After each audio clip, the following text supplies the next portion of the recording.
Assalamu alaikum, Khawateen Hazrat. Waseem Ahsan welcomes you to lecture number 45, which is the last lecture of Marketing for Nonprofits MKT728 at the Virtual University of Pakistan. The topic of learning basically is going to be a wrap-up of all the concepts that we have learned all through the course, meaning all through 44 lectures. Now, we're going to see to it that we should be in a position to put together a marketing plan which takes into its fold all the elements of strategic marketing that we have learned so far. And therefore, marketing plan is the best possible manifestation of our ability to translate theoretical concepts into practical applications. Now, the question is, what are the elements of this marketing plan? We know so much in terms of so many different concepts that we have learned. Now, here you see that we are into a challenging position where we have to put everything together which is relevant for a certain marketing program to take place and then be implemented. So what are the factors and elements that we take into consideration are the ones that I'm going to summarize. I'm not going to teach you anything new because we know all the concepts, and here we are in a situation where we have to pick to see the rightmost elements that should form part of the marketing plan.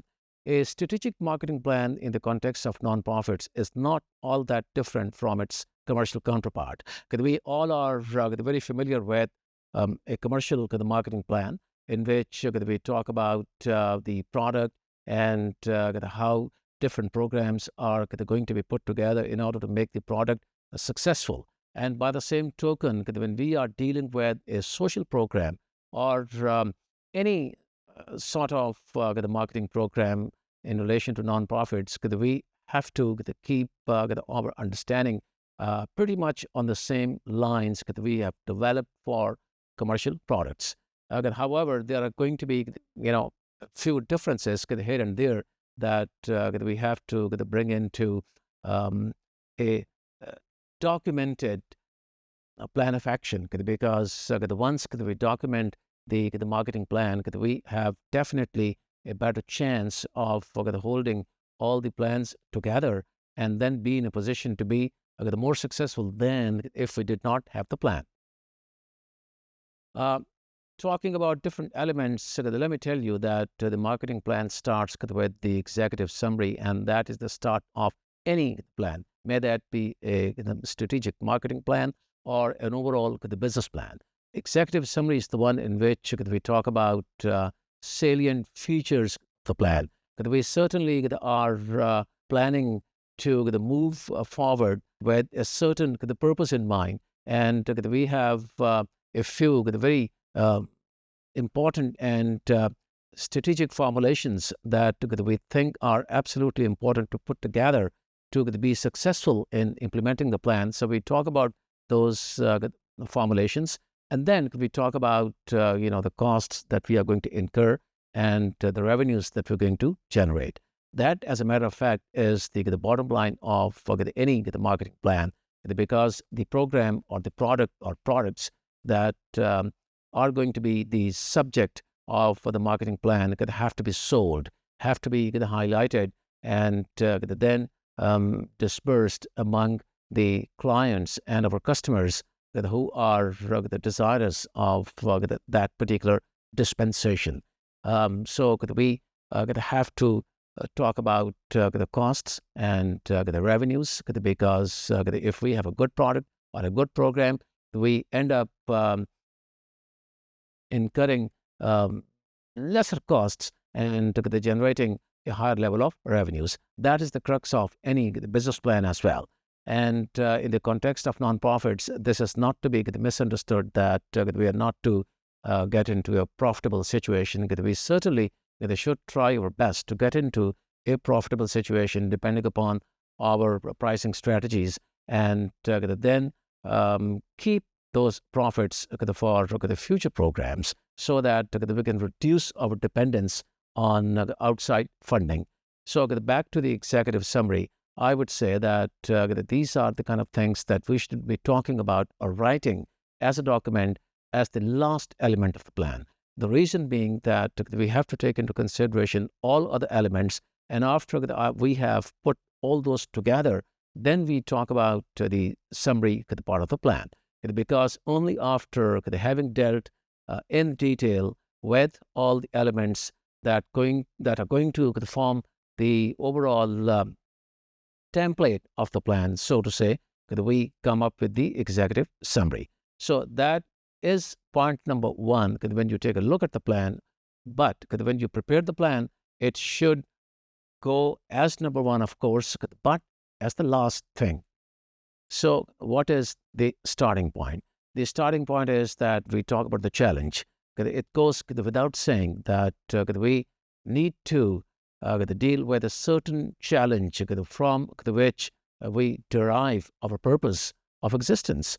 We exist with a certain purpose, and that the purpose is there for us to achieve in order to resolve a certain challenge. So we talk about the challenge in terms of the purpose of the program, and when we do that, of course, we have to talk about the overall mission of the program, because the mission is something which flows out of the purpose. And as a matter of fact, you see, it basically is a statement of purpose, why we exist, and what is it that we want to achieve. We talk about the broad objective of the organization because it is all about that objective that we exist. And it is all about that objective which basically reflects the purpose of our existence. For example, we mention the need for us to carry out the family planning program, or the need for us to alleviate hunger in a certain locality by distributing free lunch, or the need to implement successfully an inoculation program, so on and so forth. So the broad objective is the one that sets the direction for the organization and the marketing department to undertake the program and then move forward. So moving forward, we then get down to the next stage, which is situational analysis. And as part of the situational analysis, we first of all undertake an analysis of the internal organization, and that starts with our strategic intent. You know very well that there are three very important parts to it. The one is the resources that we have at our disposal, meaning human resources, the financial resources, and any other. And then we have a certain level of capabilities. Like they say, every organization has capabilities, and we being a good, an outstanding marketing organization has to have certain core competencies, flow out of which competitive advantage. And given all these resources and core competencies, we carry out the internal analysis because that is extremely important in terms of relating our capabilities with the external environment. And the next step, therefore, as part of this analysis is the external analysis, which takes into consideration things like the economic landscape of the society, the political conditions, socio-cultural norms, and technology environment. And then last but not the least, the regulatory environment, which is all about regulations put together by the government.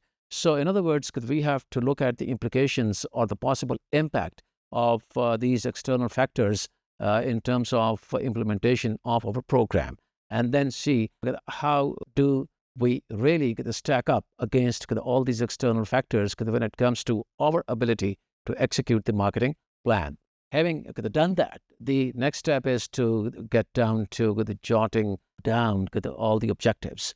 The objective that I talked about earlier was the overall broad objective. Now, that broad objective has to be divided into a set of objectives which will show us the kind of activities that need to be undertaken. And as a matter of fact, they may sound like the mini programs reflected as objectives of the organization. And then, of course, those objectives have got to be translated into goals, knowing very well that the goals are things which are measurable. And those are milestones where we can really measure the performance that we look at the end of the program. Basically is a measure of our success in terms of our ability to achieve those goals. And therefore, these goals have to be translated from the set of objectives that we put together as the part of the marketing program. Having talked about the objectives and goals in very succinct and explicit terms, I would say that we then get down to the next factor that we must talk about, and that is the culture of the organization. And you know very well, while talking about the culture, we basically take into consideration the values that we hold very dear to us. And it is a function of all those values that we end up offering a quality program or something which is less than high quality. It all is a function of the good values. If we believe in absolute honesty and integrity, that is going to be reflected in the execution of our programs. And whatever we do, whoever we do that with, that is going to be evident because that is a set of our values, and the people or the stakeholders rather will know it, and therefore the values have got to be mentioned as the part of the organizational culture. And having done that, we then talk about in detail about our the competitive advantage, because arriving at the competitive advantage, which I also talked about as the part of the strategic intent, is something which basically flows out of a good culture. Therefore, we talk about all these things and get down to the next level of the marketing plan, which is the SWOT analysis. I think we all are very much familiar with this strengths, weaknesses, opportunities, and threats analysis. We put together this internal analysis of our strengths and weaknesses in light of our values and in light of our strategic intent, which already has been taken into consideration, and then put that against the opportunities and threats, and then look into things like the opportunities that we have to exploit. And for those opportunities, we put together our resources that are part of the intent. And we also talk about the threats and the measures that we need to take to ward off those threats. So, in other words, this analysis has to be the part of the marketing plan, because that really gives us a snapshot of our ability to undertake the program in the presence of the certain threats, and in the presence of existence of certain opportunities, and in the presence of our strengths that we need to exploit to make the good of that particular analysis. Now, when we have undertaken that analysis, we move on to the next step, because here it is going to be a little more different from its commercial counterpart, because we are making this marketing plan for a non-profit organization, and we know that in the context of SWOT, it is not just the factors that I've talked about. Rather, I would say that it goes beyond these factors, and takes into its fold the different stakeholders. And these the stakeholders are a collection of the four different, very distinct publics. And this is the concept of these publics that are known as input publics, then the internal publics, partnership publics, and consuming publics. We have to look at the characteristics and the salient features of all these publics, meaning all those publics that are related with the overall organization, and the publics that are going to be affected by our program. There are going to be things that are going to keep those publics motivated to be associated with our program in one way or the other. And there are going to be things that may kind of further discourage and demotivate those publics, to be as much associated with our program as we would like them to be. And therefore, we take the very analytical look into things like the input publics that are a collection of our volunteers, our suppliers, and our donors and funders, and also the governmental agencies that are there to help us. And then we'll look into the next set of publics, internal publics that consist of the board of directors, management of the company, and all other people who are directly connected with the organization. And then we'll look into partnership publics because they are also extremely important to us. It is not that we'll look into that in the context of a cost marketing program. We look into factors like all those corporations and traders and governmental agencies that are working in very close collaboration with our organization and our marketing program, and to what extent they are affected or to what extent their moves are going to affect our program are the kind of things that we have to put together in addition to the traditional SWOT analysis that I talked about. Because we will get a lot more incisive insight into so many strengths and weaknesses in addition to what I already have talked about. And therefore, we must talk about all these publics. And then, in the end, we are not to forget the consuming publics. And, these publics consist of our customers, our clients, people for whom we have developed the program. And they also take into their fold our volunteers, the activists and advocates. And therefore, we can say in a summarized form that input publics are the ones that provide us with all the resources that we need in order for our internal publics to put those together for our program in partnership with the partnership publics. There are corporations and governmental agencies, so that we can come up with a very good program for our consuming the publics, because we exist because of the consuming publics. And therefore, we have to look into all those elements, factors, and points, so to say, that affect them as well as us. And therefore, that has to be an extremely important part of the marketing plan. Don't forget that many of these things are going to be translated into financials, either in terms of generating funds or in terms of incurring costs. So whatever it is, it has to be taken into consideration in a very precise manner, so that we do not leave any stone unturned while putting all these factors together. Then we carry out a stakeholders analysis, which basically is an extension of the SWOT analysis that I have just talked about. And as the part of that SWOT analysis, we have talked about different publics. And then we pinpoint as to what are the features of our program that are going to carry a very strong appeal for our stakeholders in order for them to stay very active in terms of their support to the program. And we highlight all those features. We look into their demographics and also the psychographics, because there are so many different things these two elements are going to affect.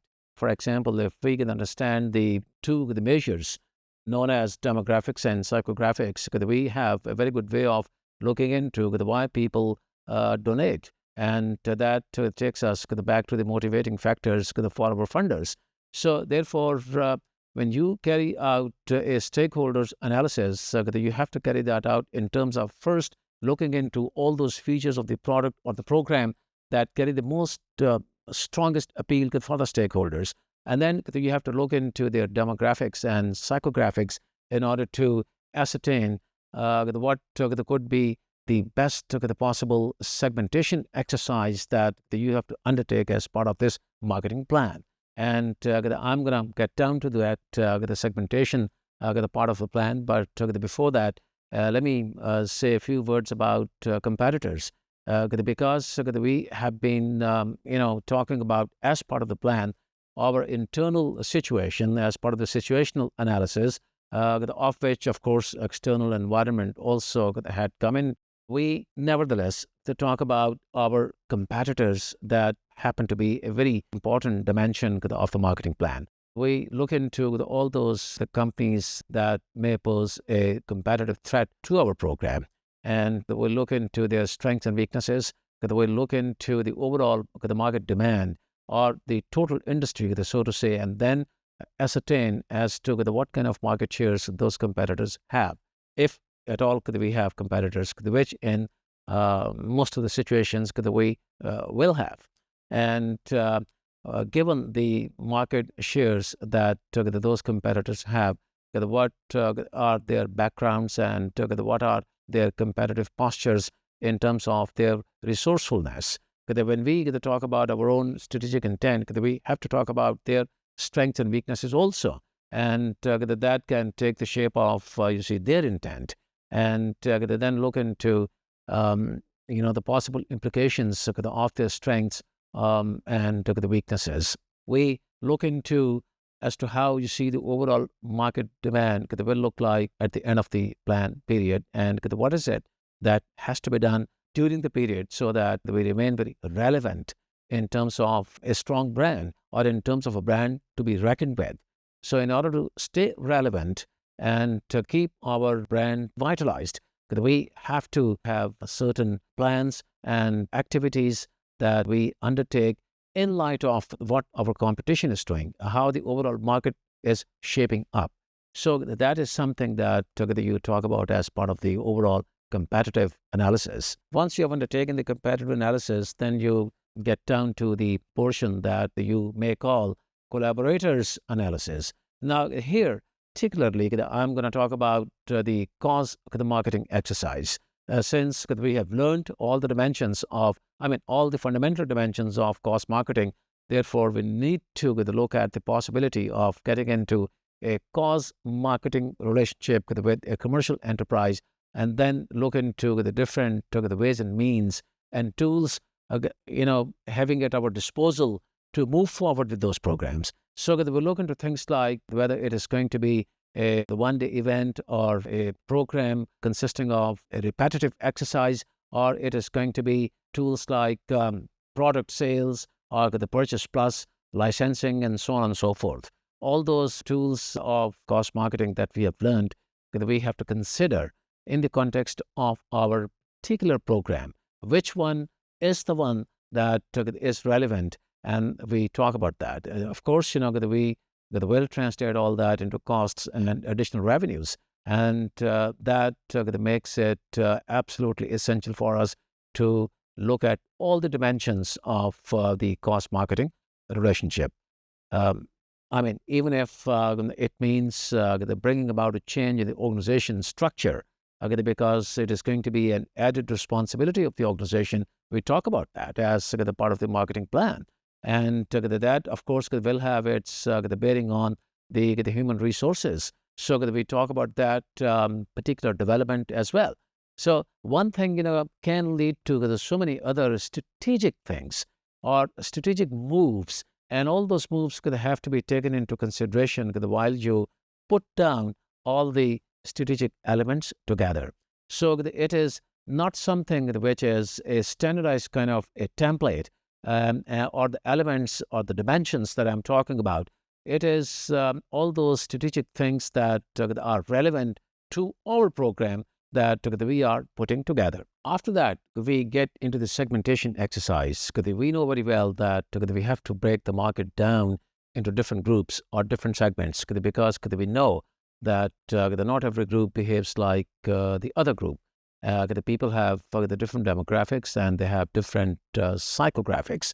We know there are the certain objective-specific measures, and there are certain behavior-specific measures that we take into consideration while we talk of segmentation, or rather when we get into the exercise of segmentation. The objective-specific measures are the ones that let us look into the demographics, whereas the other set, known as the behavior-specific measures, are the ones that make us look into the psychographics. And the reason I'm talking about these two measures is because it is not always the fact that the people from one specific demographic group behave in just about the same way. As a matter of fact, people go across the demographic lines because they have certain psychographic commonalities or similarities. For example, a person or a group of the people in the early 30s may manifest a donating behavior which is very similar to the one manifested by a group of people who are in their 60s. Now, if you look at their demographics in terms of their age and their the income levels or socio-cultural backgrounds, and there's so many other things as part of the demographics, you may find a lot of dissimilarities, but they behave in just about the similar fashion because that is something that suits us, and that is very much in line and in consonance with our objectives. So you divide the market accordingly. So in other words, you divide the market in terms of not just reachability, but also responsiveness. These are the two factors that I did emphasize as the part of the learning on the segmentation. And you will recall that any segment which is not reachable is no good. In other words, the level of reachability has got to be excellent. And then at the same time, the level of responsiveness has to be very high until we are in a position to generate a level of response from the target audience that we are talking with. This segmentation exercise is no good. So therefore, you divide the overall market into different segments depending on not just demographics, but also psychographics. That basically is the crux. And you take that into account when you put together your different points and elements as part of the segmentation exercise. Don't forget, this basically is the backbone of your marketing strategy. Until the time we are into this exercise in a very precise manner, we are going to go astray and lose track of what we started following as the part of the marketing plan. And therefore, everything has to flow from its predecessor. And this segmentation exercise has to flow from our objective in the first place. And objectives, as you know very well, are related with our intent, meaning what we are capable of doing. So all these things are going to have a very interconnected kind of a network that has to be followed step by step. So it is quite a mechanism, I would say, that has to be conjoined with the management philosophy, which is which is the steering the force behind this strategic thinking and the marketing plan. So back to the segmentation exercise, we have to create the segments based on the set of demographics and also psychographics, and then see to it that all those segments are responsive. Now, how responsive they are is going to be a measure of things like what is the size of that particular segment and how much it constitutes of the total market. For example, we say that this particular segment is like 20% of the total market, and therefore a very attractive segment. We just cannot ignore it. So we have to talk about that potential, and then take into account things like how much of that we are going to take, and how much is that going to translate into the revenues, and so on and so forth. So we also look into things like the growth of the different segments, because we have a history of all those segments. If we have been dealing with them for a little bit of time, if we are very new to the market, we don't have that luxury. But then you see that we should have marketing research results, in order to make certain good decisions as to how different segments have grown in the past, and what are the projections for those segments to grow in future, so that we can relate our growth with those segments and hence with the growth of the overall market. Therefore, we can talk about the contribution factor, which is going to be a very interesting thing in relation to our the financials, as to what is the contribution of different segments and how is that contribution related to what our program is generating, and so on and so forth. And then last but not the least, you have to come up with your communication strategies in the light of the characteristics of the different segments. This is something which I will talk about as part of the section which is about strategies, but your communications are going to be directed toward different segments with different the features and characteristics. So the importance of this particular factor can hardly be overly emphasized. Don't forget that segments that can also be created in light of things like the user status, the usage rate, and occasions. We have learned all those factors, and we know that these factors can also become the basis of creation of different segments. And I think it is needless to say that when it comes to generating donations, we have to have the different segments and must know the motivating factors which really make people make donations the way they do. So there are so many different ways and means of looking at the segmentation exercise. What is important for us to put into the plan is things that will be in direct relationship with what we can generate in terms of the revenue factor. And then we give shape to different segments. Of course, we work out our costs as well, but the revenue side is extremely important. That tells us where we stand in terms of the contribution margins and whatever surpluses that we're going to have at the end of the period. With this complete clarity of the segmentation exercise, we then get down to the all-important point of the positioning. We have to have a very clear position in the minds of our target market, and we can have that position only if we have extremely precise kind of understanding and clarity of the market in terms of its total makeup by way of putting those segments together that I just talked about. And once we have the very clear positioning, we are going to be taken very seriously by the market. Now, this is not that it is the positioning statement that is going to convince the total market.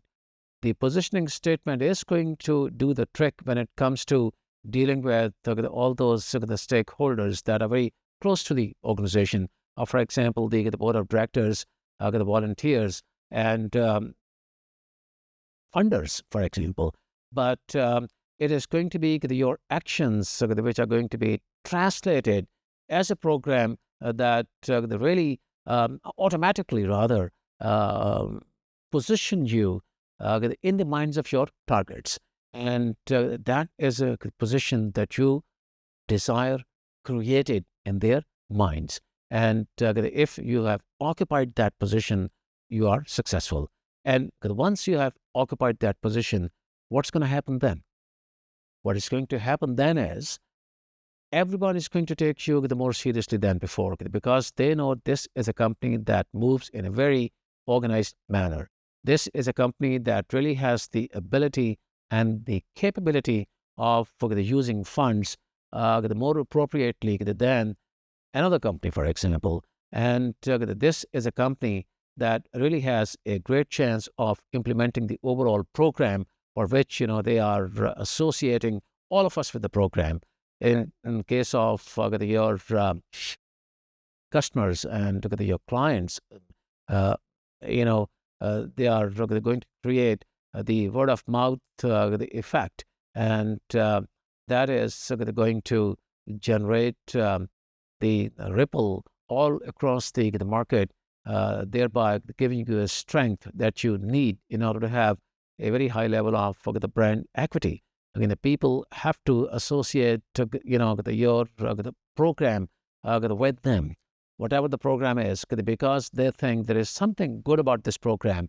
And if they think positively about the program and associate themselves the way you want them to do, then you have developed a very good level of brand equity. So this is what the very good positioning does to an organization. And needless to say that the positioning also is a function of your competitive advantage, which I did talk about first as part of the strategic intent, and then as the part of your culture, because it basically is a function of your culture, which plays a great role in having that advantage, because a strong and good culture attracts good people, and good people have a higher level of commitment to the work on programs and implement programs. With that, we can move on to the crux of the plan, which is the overall marketing strategy. We talk about the overall game plan in relation to the objective that we talked about when we started writing this plan.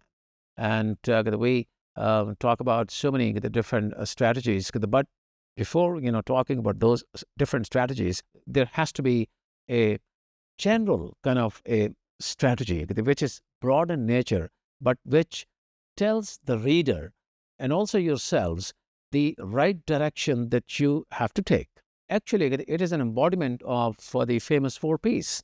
And this is not to say that you talk about all those 4 Ps the one by one as part of the statement. No, statement is going to be about the strategic direction that you take, and it should be such that it arouses imagination of the reader in terms of your consideration of all those 4 Ps. It should smell like and look like and sound like a statement which is very convincing of the fact that all the 4 Ps could have been taken into consideration. Because when you talk about detailed tactics, you take into consideration all those 4 Ps. You talk about the product itself, its features. You talk about the place, meaning the points of distribution, and you talk about the pricing, the factors, and of course you talk about the promotion. And this goes without saying that you talk about all these the 4 Ps by way of talking about 4 different strategies.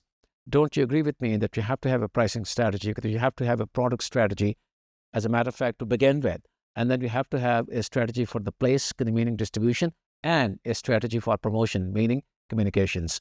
So they're going to be the 4 very important strategies. And don't lose sight of this particular fact that these 4 Ps could have to be taken into consideration while you're talking about these major strategies. Now, strategies, they will not end there. You also will have to touch upon, associated strategies or sub-strategies, which will flow out of these major ones. You, for example, may have to talk about your supply chain strategy.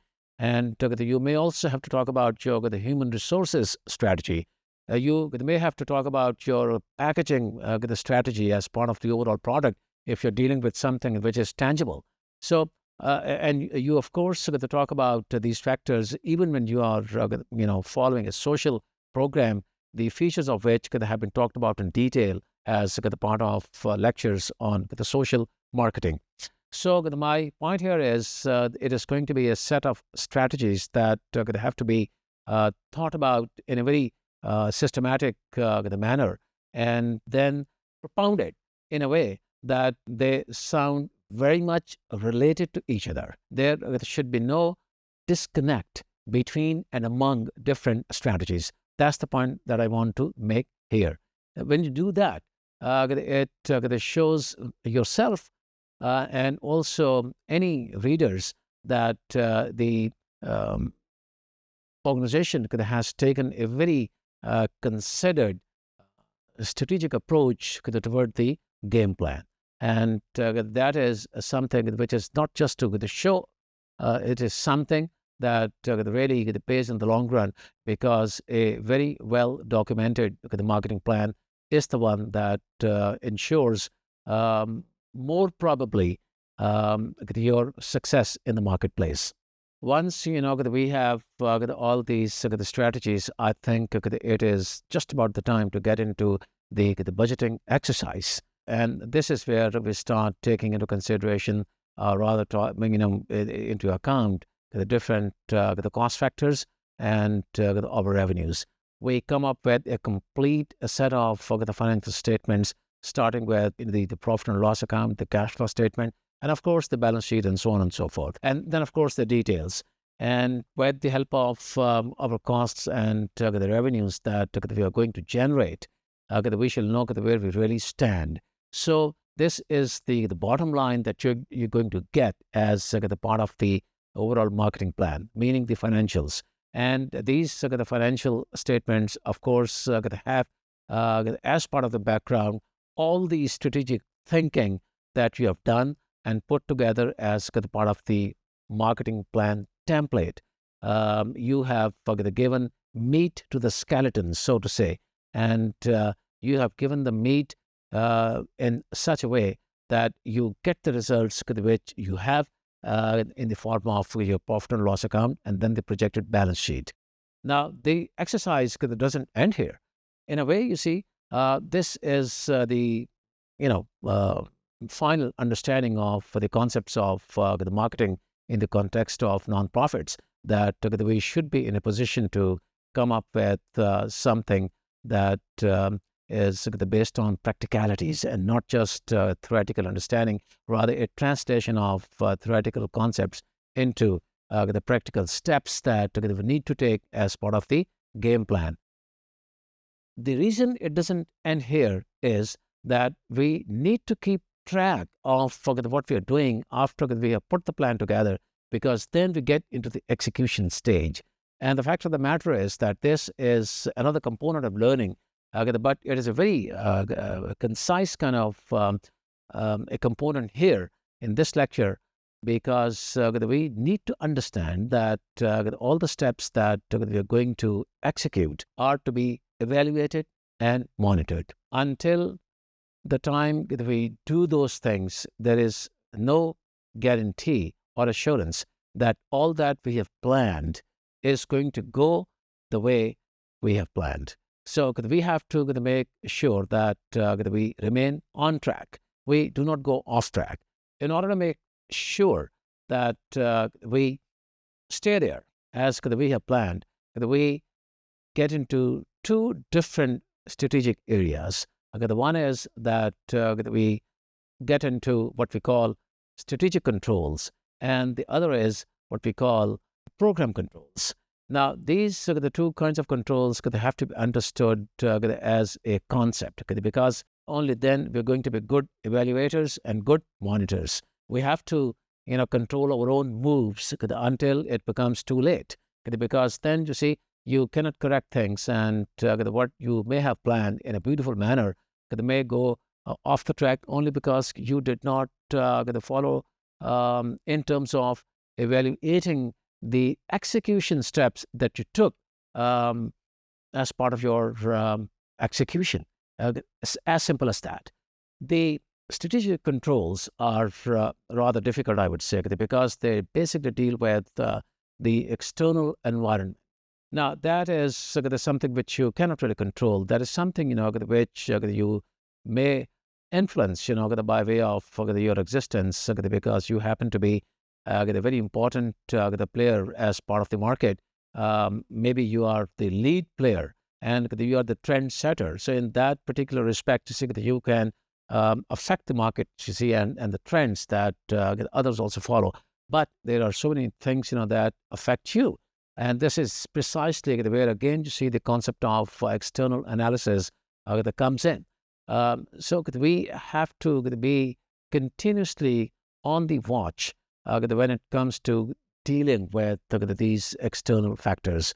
So these controls have to be exercised by way of keeping a very close eye on those factors and come up with analyses and reports on those factors, so that we remain confident that the way that we had planned, by taking those factors into consideration, they still remain the same. Or if they have changed, what is it that we have to change in terms of our planning that we already have in front of us, but it requires a certain change. You see, the plans are followed in their true spirit, but this is not to say that you cannot change them. If you get into this kind of a situation that I'm talking about, you have to bring about that change. And that has to be brought about in time and on time, so to say. And therefore, these are the controls that you have to have ready when you check your own performance. The other controls are, program controls, and those are relatively less stringent, because those are the ways and means that you put together as your systems and procedures. And I think that we have a pretty good understanding of the systems and procedures, why we create those systems and procedures, and how we apply them in our particular context, and what happens when we apply them, i.e., we generate reports. And we have a mechanism in place that tells us at times on daily basis, and at times, on weekly or monthly basis, or bi-yearly basis, what is happening with the program that the organization is implementing. As a matter of fact, most of the things are generated within a span of month, and then that exercise is carried out repetitively every month. A very important factor that we have to keep in mind, and I will repeat, we all have to keep that in mind, that you evaluate your performance and rather monitor your performance for the sake of ensuring that you are on track. Now, what is it that tells you that you really are on track? Well, one of the greatest measures of this particular factor is measuring the level of satisfaction of your customers and stakeholders. And for that, you may have to carry out market research from time to time. If your systems and procedures are comprehensive enough and they tell you that your stakeholders and your clients and customers are satisfied, then you really are on track.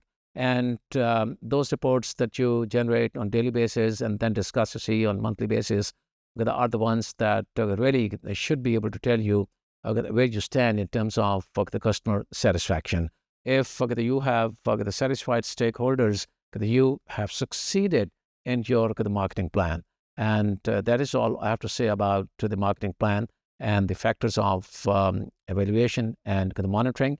And as a matter of fact, I would say that the monitoring is something which goes along the process as is something continual. Evaluation is something which is carried out at the end of a process, or maybe at certain milestones during the process. But monitoring is extremely important, and you have to monitor your performance, your moves, in order to make sure that your customers and the whole market is satisfied, and you are successful, and everybody is successful.